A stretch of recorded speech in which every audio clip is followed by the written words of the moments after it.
All right, man. Terence Crawford talks about what concerns him about fighting King Canelo, the face of boxing.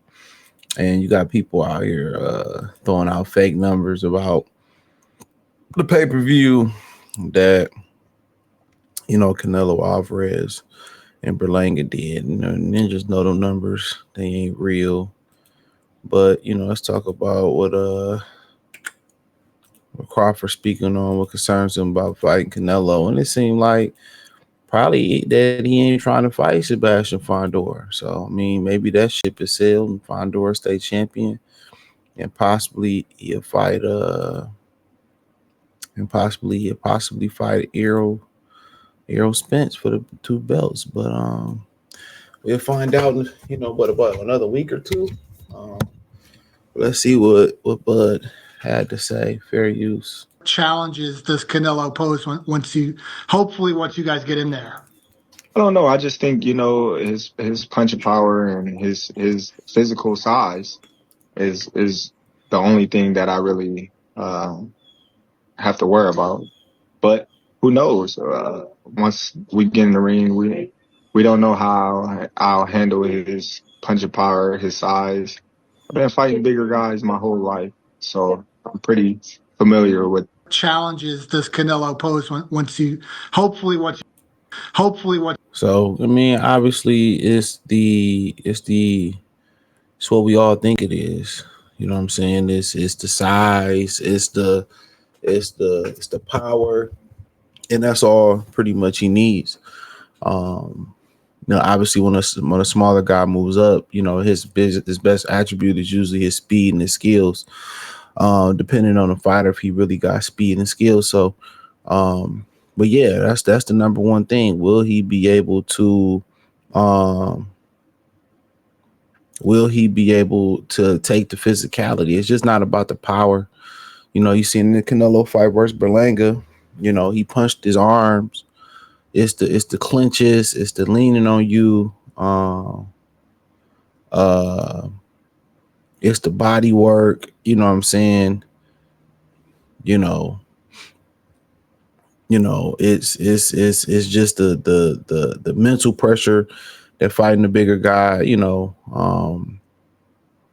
Puts on you, and then also you talk about the power. Can you avoid the power? And then will he respect your power? Can he respect your power? That's the number one thing. Can he respect your power?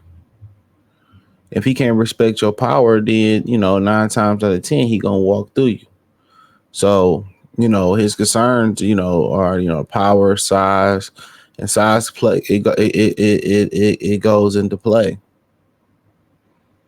It goes into play, especially in the later rounds when you got to dig deep and when he pressing your legs and it's starting starting to get heavy, and it's hard to move them arms for him punching on you, and just the physical and mental strength. So at some point, I heard Bomac say their whole game plan is just to box him, hit and don't get hit. The problem with kind of boxing Canelo is, and today they kind of scoring these fights ever since he fought Triple G in the first fight for ineffective aggression. Just because you coming forward, they're not appreciating hit and don't get hit. So when he hit and don't get hit, if he can do that, then when he make Canelo miss, he got to make Canelo pay. So that's another thing. When he make Canelo miss, he got to make Canelo pay. So that tends to be an issue. A lot of guys can make the bigger guy miss, but then can't make him pay. So I think that's one of the things that he kind of got to keep in the clip though. But there are some other concerns there too. What if you can't hurt him and keep him off of you? Are you what do you do then? And if you can't hurt him and keep him off of you, then you kind of got a couple options there, believe it or not. And one of the options that you actually have,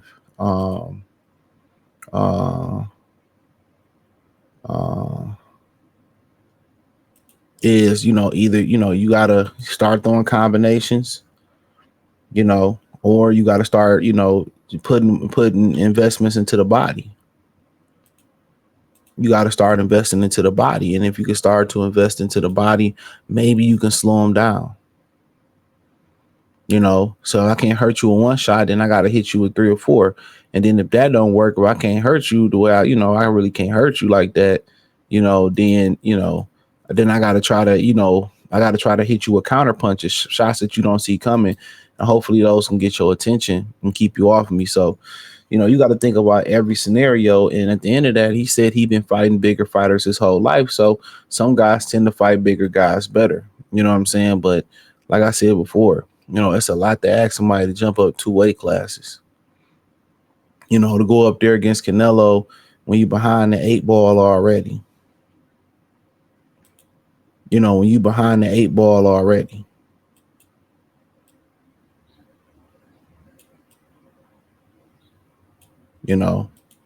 So when you behind that 8 ball already, you down 3 or 4 rounds for you get in there and start rumbling. That's a lot to ask. So really, you can't come in there and make no mistakes.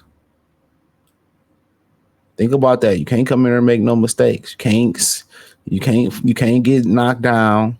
Especially if you can't hurt them, you can't get knocked down. You know what I'm saying? So especially if you can't hurt them, you can't get knocked down. So like I said, it's an uphill battle, even more so than what people know. You down 3 or 4 rounds before you even get in the ring with dog.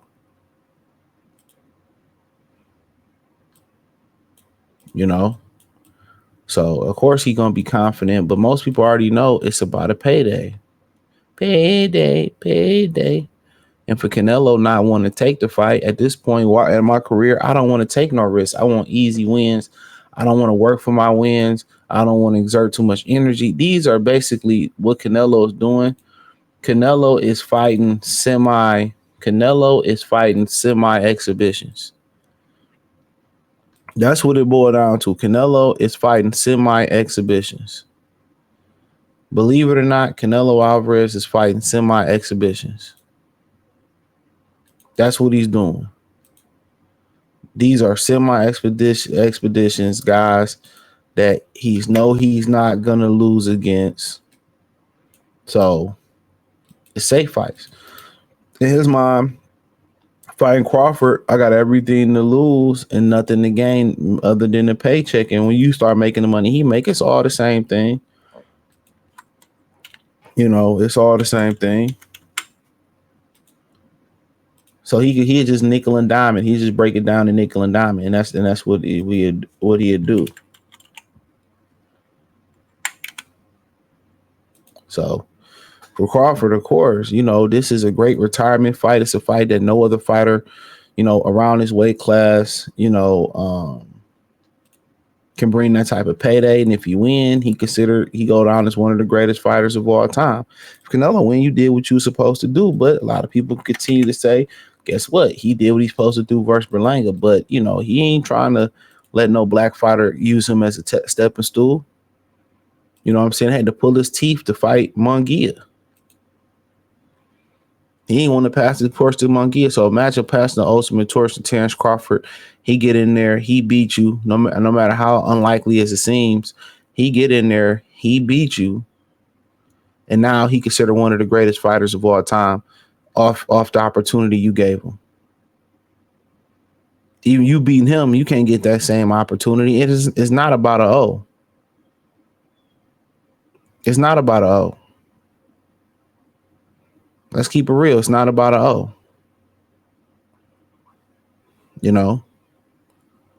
He just did something that, is irregular. It's not normal.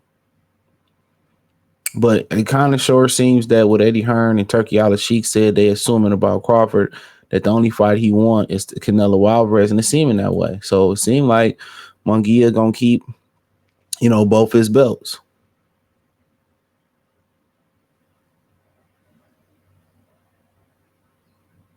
So, but nonetheless, when you got that opportunity to make that much money, most of us as men, we gonna take that risk. We gonna take that risk. We heard what he said versus Andre Ward. He said, Andre Ward, you know, they offer you $100 million coming back. He had to think about it. He said, offer me $100 million. You know, I'm coming back. So that lets you know, even though all the money he made in his career, man, guess what? You got to get more and more and more because when you can't make it in the boxing ring, that's a lot of, you know, that's the main source of a lot of them dudes' income. You know, when you done, you done. When you physically can't do it no more, you can't do it no more. So a lot of dudes be fighting, you know, fighting until, you know, it's fighting until they can't fight no more. That's why you get a lot of dudes fighting until they can't fight no more. Because they got to get it while they can, because a lot of people can't get it without it.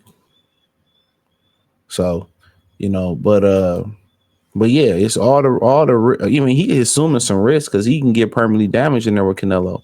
His reputation could be gone. Remember, he was talking shit about, you know, Charlo quitting and not fighting. If he get in there and even if he don't quit and people think he quit because people don't like him, and he think he quit, that could destroy his whole reputation. One fight can destroy your reputation. You know what I'm saying? Unfortunately, one moment, one bad decision, one lie can destroy your reputation. You can never get it back, even if you prove it's a lie. It can destroy your reputation.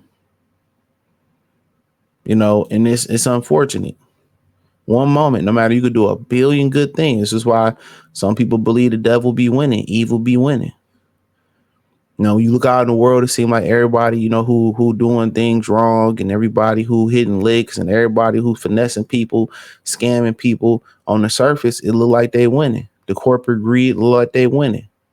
Laying people off when they don't have to lay people off, and you know, a lot of oppression that black people facing.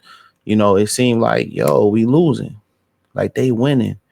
Evil is up. It seemed like 1,000 to nothing. You know what I'm saying? For people that try to do right, that stay on the grind, that go to 9 to 5, that work and provide for their family, it seemed like a lot of them people, you know, they get taxed the most. You know, but, you know, a lot of them scammers, a lot of them people that do things morally wrong and all that. You see the dude from Bed Bath to Beyond, you know, he took that leap of faith that he ain't coming back from, about a year ago, somewhere in there. You know what I'm saying?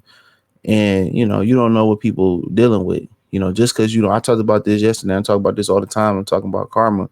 Just because you see it don't mean it ain't happening. Like I said, just because you don't see somebody getting their karma, or you don't see nobody suffering, it don't mean it ain't happening. So one moment him getting in there and him getting in there and like people think he quit, you know, or, you know, he just get blew out and he ain't even competitive. And people say he just came for the check. He just laid down for the check. And that's what people saying about him. That could be destroy everything he built. So he assumed some risk in fighting Canelo Alvarez. He assumes a lot of risk in that. He assumes a lot of risk. So, yeah, Canelo get beat. You know what I'm saying? Like, damn, you let a smaller guy, you know, move up and whoop you like that. You know, it's that song by Therese, Why You Act Like That. You let the dude move up and whoop you like that. You know what I'm saying? But, you know, people like him, so it probably won't be as bad. But, you know, nonetheless, but, you know, I think Crawford really want this fight financially. I just think that's what it's about. You know, he can't get this payday nowhere else. Probably won't get undisputed at 54. So yeah, he probably won't get this payday anywhere else. So, you know, but hey, it is what it is. Let me know what you girls and guys think. Hit the link tree. You can find me on Instagram, Anchor. Check out the Patreon. That link's in the link tree. You won't be disappointed. Find me on Facebook, Spotify, Anchor, Cash App, Venmo, PayPal, Apple Podcast, Spotify, Anchor, the whole nine. I appreciate the love and support. Other than that, man, check out the Box News playlist. Let me know what you think about the video. One time for the one time. Goodfella TV. Peace.